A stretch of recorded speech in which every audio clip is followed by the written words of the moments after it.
Welcome to Purgatory. Welcome to Gloomy Hollow.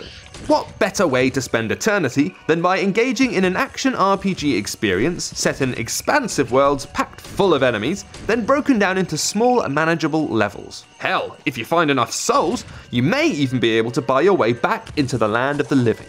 Now, we've seen plenty of action RPGs on the App Store before. And yes, we've even seen the bite-sized level system before. But there's something in the design and presentation of Gloomy Hollow that makes it work. There are alternate routes through each stage, with some areas barred off by doors which require keys or gems to open. Keys are obtained one of 3 ways: completing a level, eradicating all monsters, and collecting the 5 souls hidden around each area.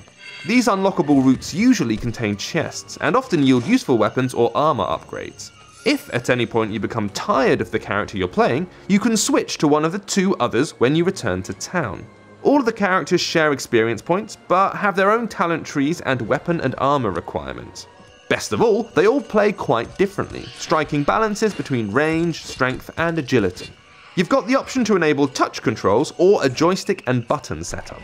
The touch controls are interesting, with taps used to move your character and attack enemies, and a pinch enabling a secondary attack. This pinch isn't perfect, and you may find yourself aiming in the wrong direction, but for the most part the touch inputs feel natural, and are more engaging than your standard on-screen controller stand-in. Sadly, Gloomy Hollow shares the downfall of many a failed ARPG, in that the combat and talent tree choices are a little uninspired. Once you start to unlock more talents, combat does become more varied, but it doesn't make up for the early levels feeling like a bit of a tedious tap fest. It's still one of the better ARPGs on the App Store regardless, so if you're in the mood for some portable hack and slash action, you could do worse than heading down to the Hollow. This has been James with AppSpy.com.